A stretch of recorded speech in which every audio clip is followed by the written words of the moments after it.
Isaiah and Ezekiel weren't just roasting kings, they might have been roasting Satan himself.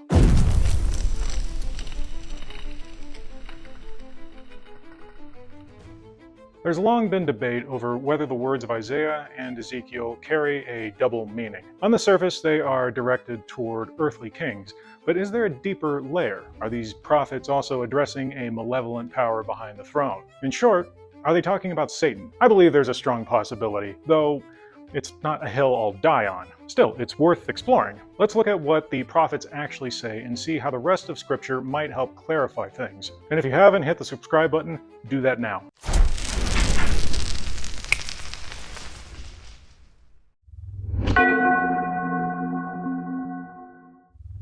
The prophet Isaiah writes, "How you are fallen from heaven, O day-star son of the dawn! How you are cut down to the ground, you who laid the nations low! You said in your heart, I will ascend to heaven.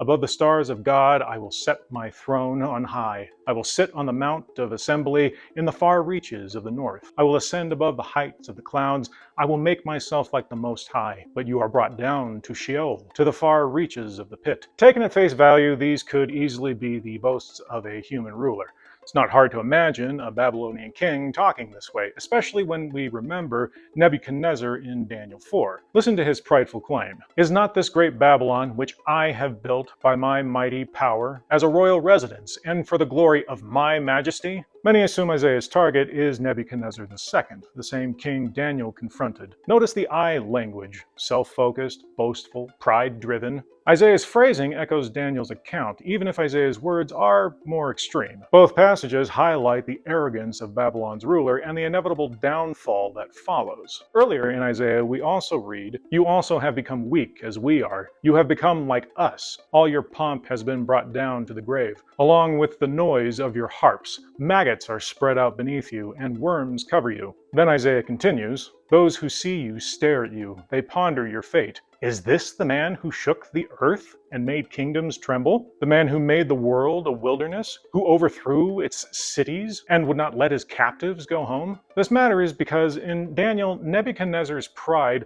leads to madness, reduced to living like a wild animal for what's believed to be 7 years. Isaiah's mocking tone seems to align with this humiliation, lamenting the suffering Babylon inflicted while also exposing the king's shameful fall. But Isaiah isn't alone in using this kind of language. Ezekiel has equally striking words for the ruler of Tyre. "You were the seal of perfection, full of wisdom and perfect in beauty. You were in Eden, the garden of God. You were anointed as a guardian cherub, for so I ordained you. You were on the holy mount of God. You walked among the fiery stones. You were blameless in your ways from the day you were created, till wickedness was found in you. Your heart became proud on account of your beauty, and you corrupted your wisdom because of your splendor. So I threw you to the earth. I made a spectacle of you before kings." Much like Isaiah, Ezekiel directs his message to an earthly ruler, but the imagery here feels different, more extreme. Unlike Babylon's king mocked for his arrogance, the ruler of Tyre is described as once beautiful, blameless, even placed in Eden as a guardian cherub. That's startling when we recall that, apart from Adam, no man has ever been blameless in such a sense. The only other person would be Job, but even still, he made sacrifices for atonement. God says this ruler was in Eden, exalted, but fell through pride and was cast down to the earth. The echo of Genesis is hard to miss. Consider when God cursed the serpent in Genesis 3. "Cursed are you above all livestock. You will crawl on your belly and eat dust all the days of your life." This may be poetic exaggeration, but there do seem to be parallels. Of course, none of this proves the prophets were directly speaking to Satan. Still, the rest of Scripture pushes us to consider a deeper layer.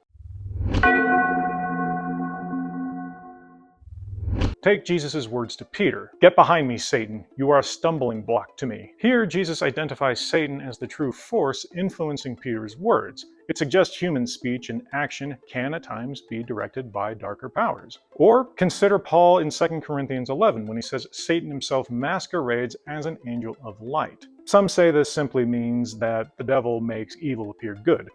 True enough, but it also resonates with Ezekiel's description of the ruler of Tyre as a radiant anointed cherub, deceptively glorious before his fall. Again, no one-to-one connection is made, but the similarities are difficult to ignore. Jesus himself declares, "I saw Satan fall like lightning from heaven." And John's Revelation paints the dragon, or Satan, as a blasphemous power worshipped by the world. People worshiped the dragon because he had given authority to the beast. The beast was given a mouth to utter proud words and blasphemies. It was given power to wage war against God's holy people. All inhabitants of the earth will worship the beast, all whose names have not been written in the Lamb's book of life. This imagery of Satan being worshipped, exalted, and cast down ties neatly back to Isaiah's boastful king and Ezekiel's fallen cherub. From the very beginning, Christians and Jews read Isaiah 14 and Ezekiel 28 in very different ways. By the 2nd century, many church fathers had already started to see more than politics in these passages. To them, Isaiah and Ezekiel weren't just mocking earthly rulers, they were cracking the door open on Satan's fall. Tertullian, around 200 AD, argued that Ezekiel's cherub in Eden could only describe an angel's rebellion. After all, no flesh and blood king was strolling around Eden as a cherub. Origen, writing a century later, made the connection even sharper. He lined up Isaiah's words, "O Lucifer, I will ascend into heaven, I will be like the Most High," with Jesus' words in Luke 10:18, "I saw Satan fall like lightning." For Origen, it was plain as day. This was the devil's story. By the early 5th century, Augustine in City of God had picked up the same thread, teaching that Isaiah's Lucifer, son of the morning, and Ezekiel's seal of perfection in the garden of God pointed to a once blameless angelic nature. John Cassian quoted Isaiah's taunt line for line, "How art thou fallen, O Lucifer?" and from what I gathered, said it was describing a spiritual fall. Cyril of Jerusalem went one step further, bluntly declaring that Ezekiel's lament, "Thou wast a seal of likeness, in the paradise of God wast thou born," was about Satan himself. For these early theologians, the arrogant kings of Babylon and Tyre were more than historical tyrants. They were masks, earthly types behind which Scripture revealed the devil's rebellion. Jewish interpreters saw things quite differently. Classical rabbinical sources kept these prophecies firmly rooted in human history.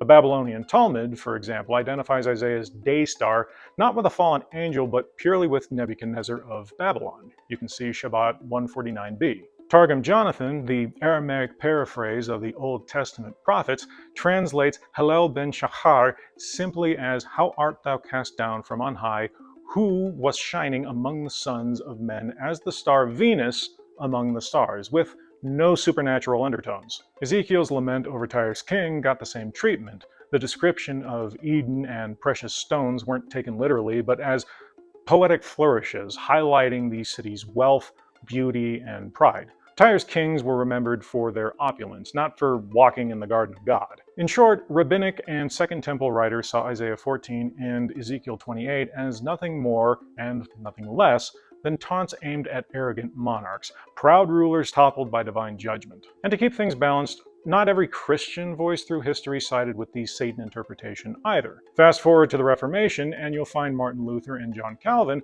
both resisting it. Calvin flatly dismissed the idea that Isaiah 14 was about the devil, urging Christians to pass by them as useless fables. Luther agreed, saying this is not said of the angel who once was thrown out of heaven, but of the king of Babylon, and it is figurative language. Pride destroys. It toppled Satan, it corrupted humanity, and it still poisons hearts today. Pride exalts the self over God, and wherever it takes root, the result is always decay and ruin. Ezekiel and Isaiah remind us that rebellion against God, whether by kings or cherubs, ends the same way: collapse under his justice. Satan's fall is more than history, it's a warning. If one so glorious could be undone by pride, how much more must we guard against it in our own lives? Yet, even in the shadow of evil, hope shines. Satan's power is temporary, his defeat already sealed at the cross. God's justice guarantees redemption, his sovereignty ensures victory, and his people can stand secure, knowing evil will not triumph. So, are Isaiah and Ezekiel actually speaking about Satan? Strictly speaking, no. The immediate context addresses human rulers. But across Scripture, these passages resonate with a greater cosmic narrative: the pride, fall, and final defeat of the devil. I can't say with certainty that Isaiah and Ezekiel were directly referencing Satan.